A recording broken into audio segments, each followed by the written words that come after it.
Selamat pagi Bapak Ibu yang dikasihi oleh Tuhan. Kami senang sekali dapat bertemu kembali dan dapat bersekutu dengan Bapak Ibu di hari Sabat ini. Saya datang bersama istri, kami mengenang Kota Kudus. Sudah katakanlah 1,5 tahun kami pensiun dan meninggalkan Kota Kudus. Tetapi hari ini saya melihat wajah-wajah yang kami kenal dan kami sungguh bersuka cita. Kemudian juga diberi kesempatan untuk memberitakan Injil. Itu juga kesempatan bagi kami yang sangat indah. Dan kita akan memperhatikan bacaan kita pada hari ini dari keseluruhan, namun kita berfokus juga khususnya pada kitab Lukas. Di dalam bacaan kita khusus pada kitab Lukas, kita menemukan satu kisah atau narasi, cerita tentang Tuhan Yesus yang settingnya, tempatnya itu ada di dalam rumah ibadat dan setting waktunya hari Sabat. Kalau kita sekarang hari Minggu seperti ini,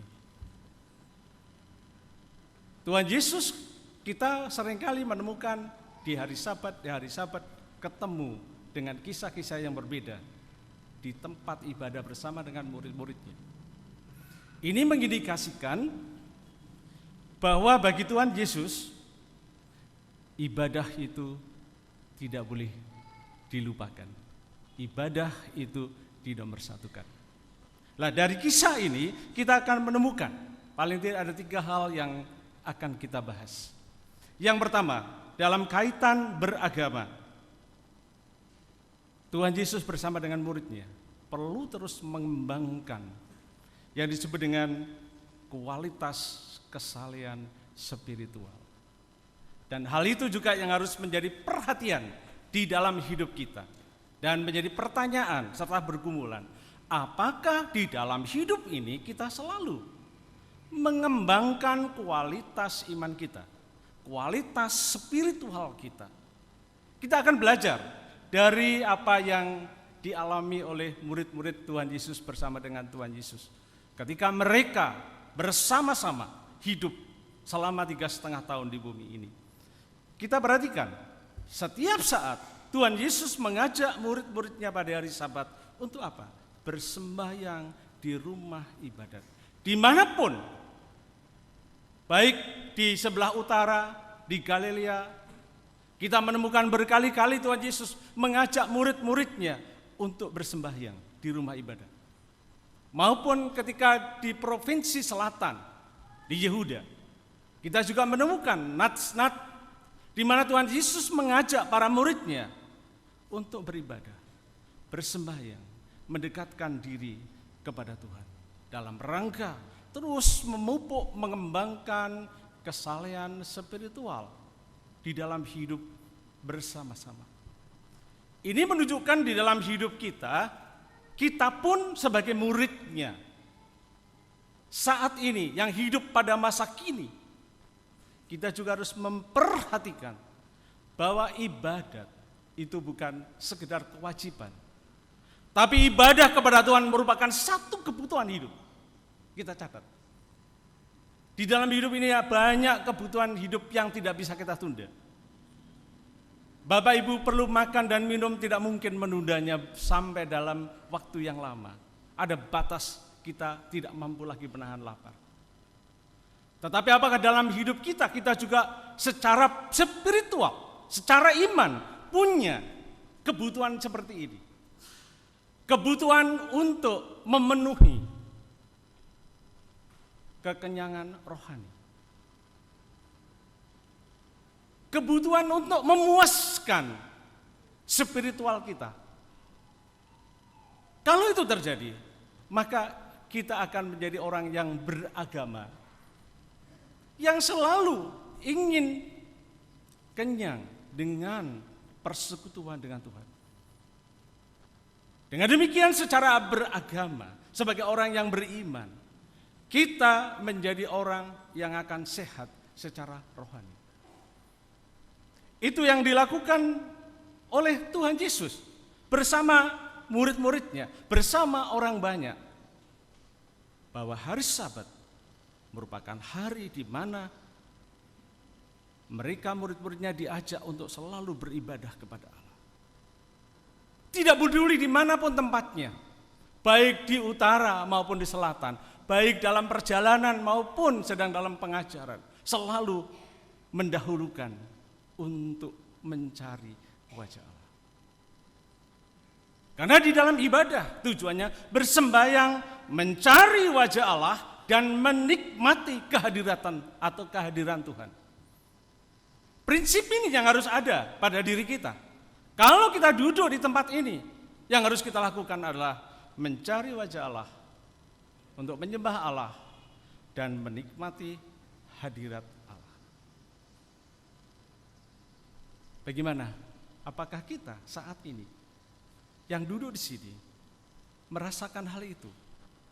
Mencari wajah Allah dan menikmati hadirat Allah. Kalau prinsip ini ada pada diri kita, maka setiap kali kita mengadakan ibadah seperti ini, itulah kesempatan kita terus meningkatkan kualitas spiritual, mengembangkan kualitas spiritual kita. Jadi ibadah alasan utama karena mencari wajah Allah, menikmati hadirat Allah, bersekutu dengan Allah. Yang lain dilupakan. Kalau ini terjadi, tidak peduli jam berapapun ibadah akan dilakukan. Jam 6, setengah 9, atau setengah 8, atau jam setengah 5 sore, jam 5 sore, atau kapanpun. Tidak ada alasan orang untuk tidak datang, bisa memilih waktu. Kapanpun kita beribadah, dalam rangka mencari, menemukan, menikmati hadirat Allah. Kalau di dalam ibadah ini kita tidak memiliki prinsip ini, maka kita akan menjadi orang Kristen, menjadi pepesan kosong, gak ada isinya apa-apa. Tapi kalau kehadiran kita di hadapan Allah adalah begitu, ada kerinduan yang dalam untuk mencari dan menikmati hadirat Dia. Bukan pepesan kosong lagi, pepesan yang berisi dengan dibungkus oleh iman dengan kehadiran ibadah kita. Berapapun jarak rumah kita dengan tempat ibadah ini tidak ada masalah. Jam berapapun kita harus bangun, tidak ada masalah. Karena tujuan utamanya adalah mencari wajah Allah dan menikmati kehadiran Allah. Kalau itu yang terjadi, maka kalau kita memperhatikan Yesaya tadi yang sudah dibaca, khususnya ayat 13. Ketika kita beribadah kepada Dia di hari Sabat, bukan saja kita menikmati keindahan hadirat Allah, tapi sekaligus disitulah kita menemukan sumber sukacita karena ibadah. Dikatakan di dalam bahasa Yesaya, kita menikmati, atau itulah hari kenikmatan yang kita nikmati, di mana kita dapat bersekutu dengan Tuhan secara spiritual dan kita dikenyangkan secara spiritual. Kemudian kita akan kembali ke rumah selama 1 minggu dengan kekenyangan spiritual dan kembali lagi di minggu yang akan datang untuk dipuaskan secara spiritual.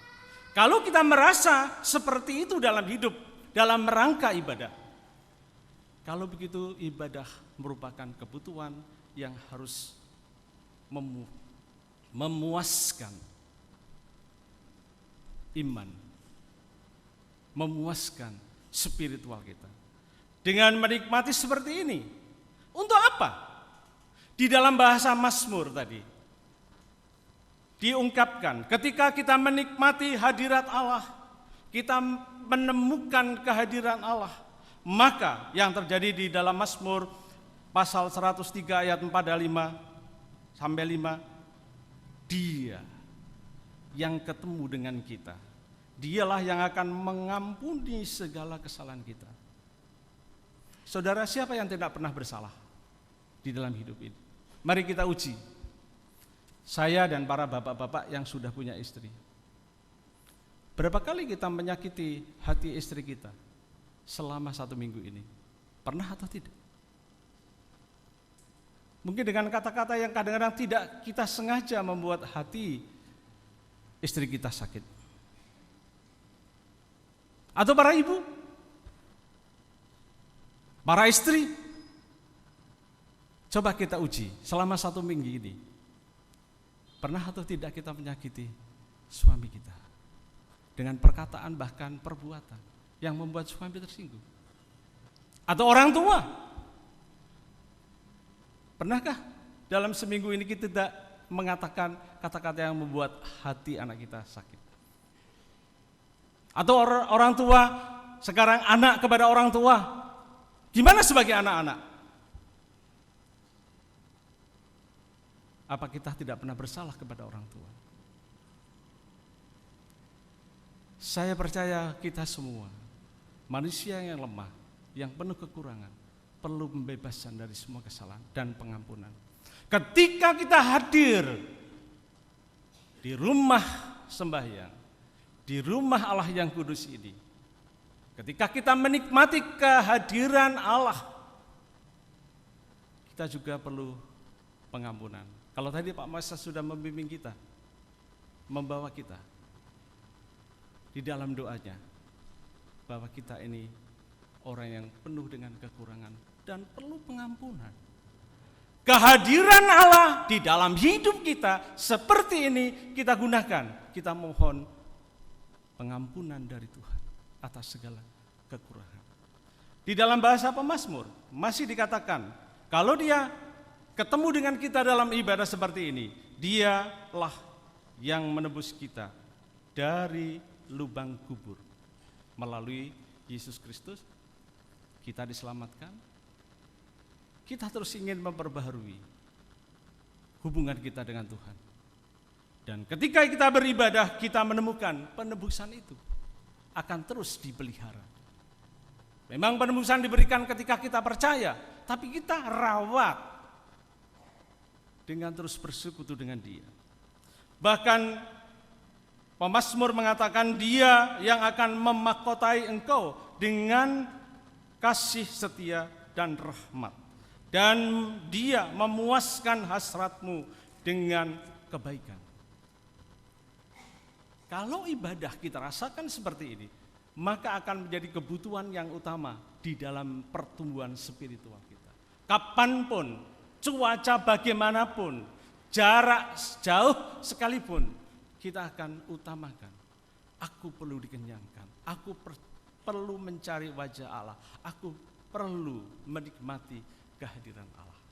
Dalam rangka beragama, kita perlu menandaskan hal ini. Dan dari bacaan kita yang kedua, kita menemukan dalam kaitan hidup bersama, bermasyarakat, kita dapat mengembangkan yang disebut dengan kesalehan sosial.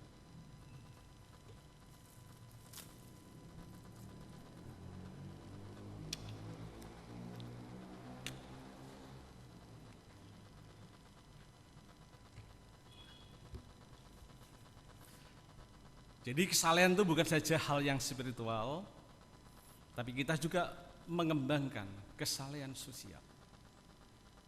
Kita belajar dari Tuhan Yesus. Ketika beribadah bersama dengan murid-muridnya dan umat yang hadir di dalam tempat ibadah. Perhatian Tuhan Yesus tertuju kepada seorang perempuan yang duduk dengan bungkuk, dan dia tahu orang ini telah dirasuk roh jahat selama 18 tahun. Bagi orang lain ini pemandangan biasa, setiap hari Sabat ya ketemu seperti itu. Tapi bagi Tuhan Yesus yang masuk rumah ibadat itu sesuatu yang lain. Sesuatu yang perlu dikerjakan dengan kasih sayang. Tuhan Yesus mengatakan kepada perempuan itu, "Hai ibu, penyakitmu telah sembuh." Tapi bukan hanya sekedar kata-kata. Tapi di dalam kehidupan masyarakat Kristen, seringkali melihat orang lain yang memerlukan pertolongan hanya berhenti di mulut. Berhenti di perkataan. Kasihan ya. Sudah, titik. Coba berapa kali kita sering kalikah kita menemukan hal yang seperti itu dalam hidup kita. Kasihan ya orang itu, titik. Tapi bagi Tuhan Yesus tidak berhenti di perkataan, tetapi dia segera mengulurkan tangannya ke atas orang itu, dan seketika orang itu menjadi sembuh, dapat tegak kembali, sembuh secara total. Itulah yang terjadi. Dari sini kita dapat memetik bahwa Tuhan Yesus sangat concern dengan kesalehan sosial. Khususnya dalam konteks ini orang yang sakit. Banyak orang di sekitar kita, di tengah-tengah jemaat maupun di sekeliling kita, orang-orang yang memerlukan uluran tangan, uluran kesalehan sosial kita di tengah-tengah kehidupan mereka. Sebelum saya masuk emeritus, saya punya pengalaman yang menarik dengan istri. Dari rayon 1 ini saya mengendarai mobil persis di depan pasar Kliwon, dekat dengan rumah Pak Mbing, saya masih ingat itu. Roh Kudus berbisik pada saya. Langsung saya mengatakan, "Ma, nanti sampai rumah ambil beras." Masih punya beras kan? Masih. Ambil beras, ambil supermi, ambil telur. Dan saya tidak mengatakan kemana dibawa. Itu tolong siapkan. Kemudian kami sampai Gulang, mobil saya parkir, istri saya menyiapkan apa yang saya minta, saya mengeluarkan sepeda motor. Dia masih belum tahu kemana arah pergi. Kemudian sampai di depan rumah orang yang kami tuju, dia baru tahu, oh ke rumah orang ini tuh. Istri saya masuk duluan, saya di belakang. Kemudian apa yang kami bawa diberikan kepada ibu rumah tangga itu. Ada suaminya duduk dengan situasi sangat loyo. Kemudian maaf, saya terharu. Ibu ini mengatakan, "Bu Karli, hampir 3 hari kami tidak makan. Hampir 3 hari kami tidak makan." Saya mengeluarkan air mata. Kemudian dengan tangan gemetar yang direbus dulu supermi. Sesudah makan kami bisa berbincang-bincang. Dia bersaksi, Tuhan tetap mengasihi kami. Saudara, berapa banyak orang di sekitar Anda yang membutuhkan pertolongan Anda. Tapi untuk itu kita perlu punya kepekaan, mengizinkan Roh Kudus berbicara pada kita. Yang disebut dengan rema, itulah rema. Ketika Tuhan memberikan hikmat kepada saya, orang ini perlu ditolong. Itu rema, itulah rema. Dan seringkali, bukan sekali 2 kali, kami melakukan seperti itu dan berkali-kali. Yang namanya hamba Tuhan perlu juga punya kepekaan seperti itu. Saudara pun juga perlu kepekaan. Untuk itu, izinkan Roh Kudus bertata dalam hati kita. Seperti di dalam bahasa Filipi pasal 2 ayat 5.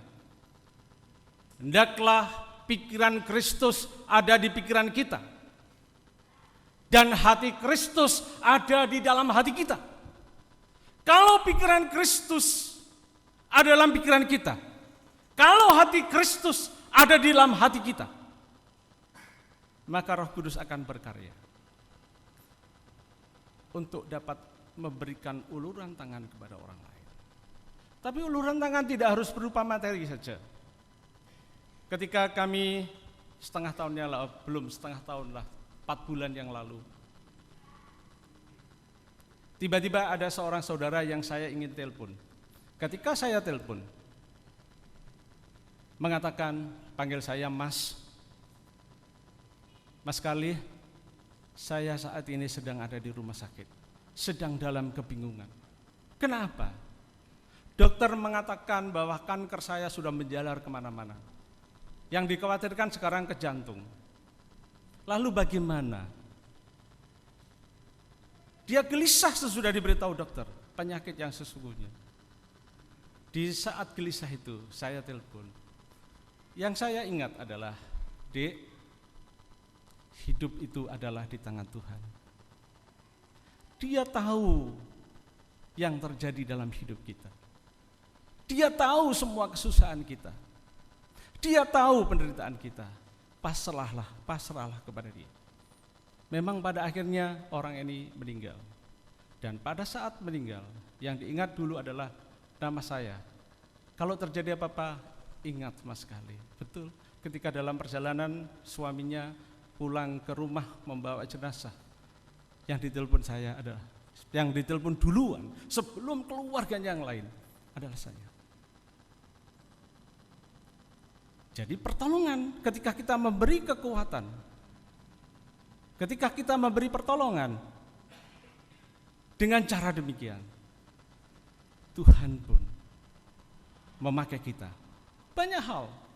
Tadi malam pun pada waktu saya di Rayon 2 ada juga yang konseling karena sudah ditinggal mati suaminya. Sesudah dioperasi, diusahakan yang terbaik di luar negeri. Ketika ditinggal pulang, suaminya enggak ada. Semua dikatakan bagus. Semua kesehatannya berhasil, operasinya berhasil. Tapi kenapa ketika dikatakan berhasil, tiba-tiba enggak ada? Dia masih merasa kehilangan. Lalu saya dengan istri memberikan kekuatan. Kalau Tuhan menghendaki kita dipanggil, bisa berbagai macam caranya. Ada berbagai macam caranya. Saya memberikan satu inspirasi dari film yang pernah saya lihat. Di mana ada seorang dokter yang stres karena mengoperasi pasiennya dan pasien itu mati di atas meja operasi. Kemudian di dalam situasi stres datanglah dokter ini wanita, mungkin Bapak Ibu pernah melihat film itu, wanita, datang seorang pria. Dan dia adalah utusan Allah. Menjelaskan kepada dokter wanita ini, itu bukan salahmu. Itu bukan kesalahanmu ketika dia mati yang kamu operasi di atas meja operasi. Tidak, kamu tidak salah. Semuanya benar. Prosedur yang kamu gunakan semua benar. Kamu tahu? Ketika itulah aku diutus oleh Bapa menjemput dia ketika dia persis sedang dioperasi di atas meja operasi. Kemudian dokter ini kembali semangat, kembali memiliki pengharapan hidup atas penghiburan utusan Allah. Saudara bisa menjadi utusan Allah, saya bisa menjadi utusan Allah, menghibur orang lain, memberikan penghargaan kepada orang lain. Ibu ini pada akhirnya pulang dengan lega, gitu ya Pak. Sekarang saya harus berkonsentrasi, bukan yang sudah meninggal pada bulan Maret yang lalu, tapi saya berkonsentrasi pada usaha saya.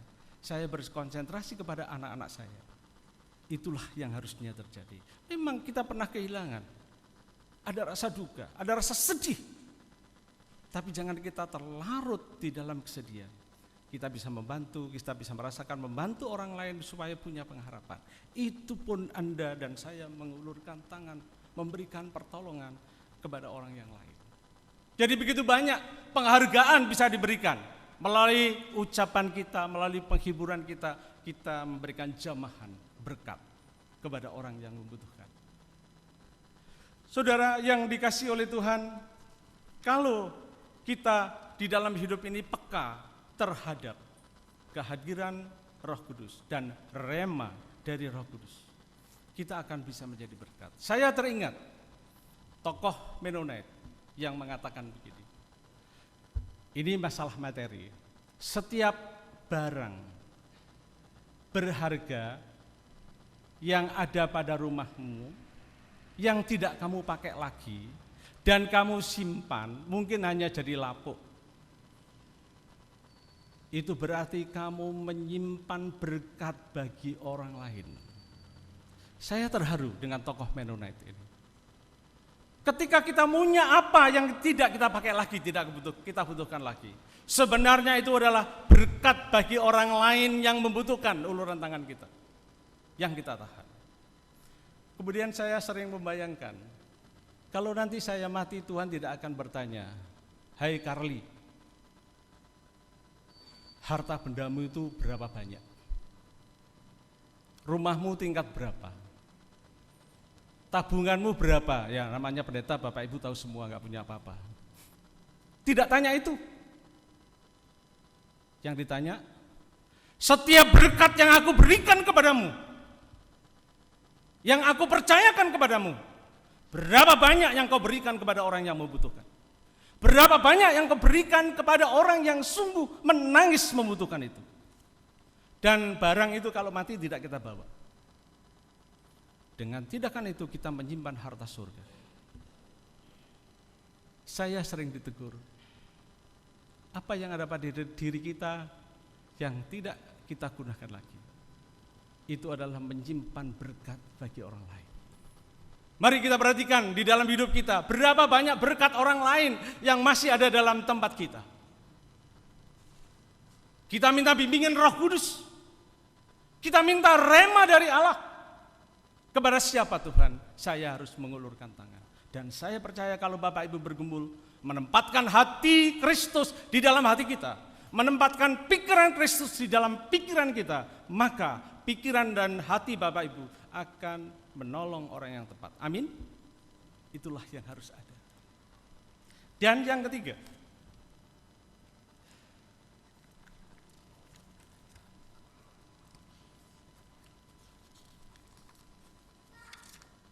di dalam bacaan kita hari ini, ada satu hal lagi yang harus kita kembangkan dalam hidup, yaitu dalam rangka bernegara. Kita dapat mengembangkan kesalehan intelektual. Yang pertama, kesalehan spiritual, yang kedua, kesalehan sosial, dan yang ketiga, kesalehan intelektual. Kita perhatikan, ketika Tuhan Yesus menyembuhkan pada hari Sabat, kepala rumah ibadah langsung mengkritik. Memang kritikannya kalau kita baca tidak langsung pada Yesus, kepada orang yang hadir. Kita punya waktu seminggu 6 hari untuk kerja, datanglah pada saat hari kerja, minta disembuhkan. Tetapi efeknya adalah mengkritik Yesus. Dan ketika Yesus dikritik, Yesus membuka pikiran semua yang hadir. Membuka intelektual kita untuk berpikir dari kenyataan hidup. Kenyataan hidup yang dipetik oleh Tuhan Yesus di sini. Siapa sih yang pada waktu hari Sabat tidak membawa lembu dan keledainya ke tempat minum? Memberikan minum sampai puas kepada ternaknya. Bukankah dengan demikian sedang memelihara ternak, menumbuh kembangkan ternaknya supaya ternaknya tidak kehausan, ternaknya bisa menjadi banyak dengan sehat? Bukankah itu bekerja?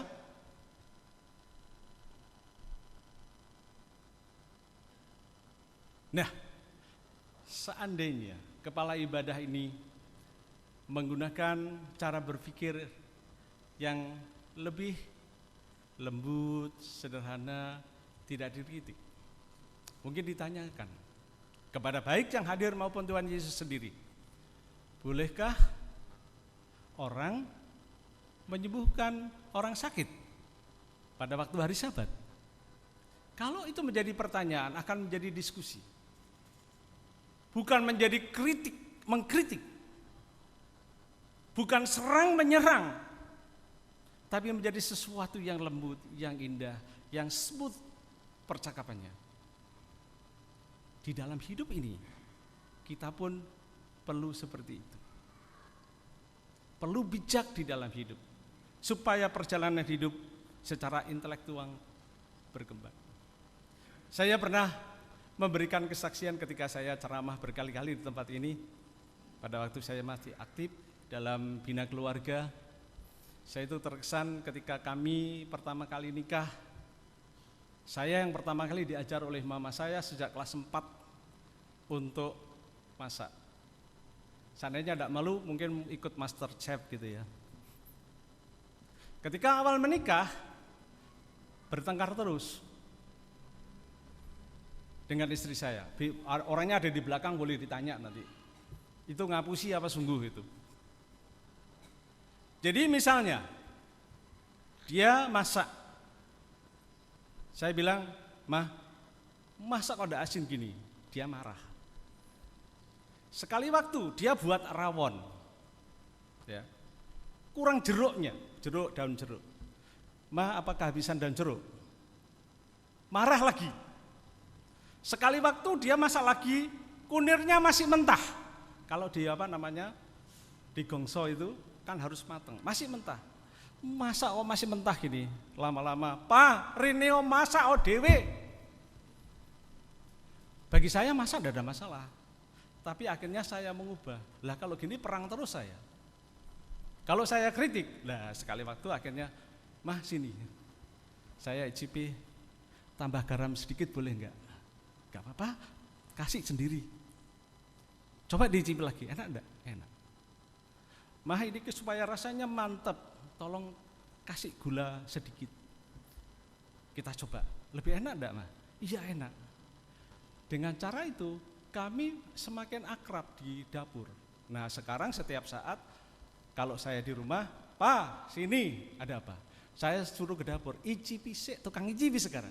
Kalau dulu tukang kritik dengan dia menjadi marah, sekarang tukang ngicipi. Coba sampai sekarang pun masih begitu. Saya dipanggil, "Pak, sini." "Ya, aku udah tahu." "Oh, Ma, kalau ditambah gula gimana?" "Baik, tambah sedikit seberapa gitu." Udah. Jadi kita mengembangkan intelektual dalam rangka supaya kesalehan spiritual jalan, sosial jalan, dan intelektual jalan.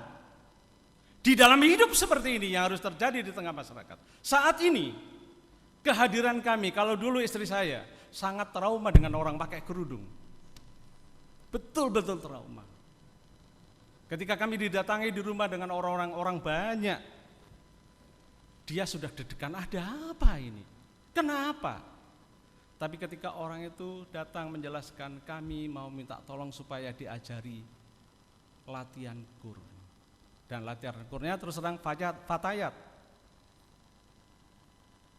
Dan akhirnya dia melatih, bisa berkomunikasi, dan bisa menjadi juara sekalipun yang terendah.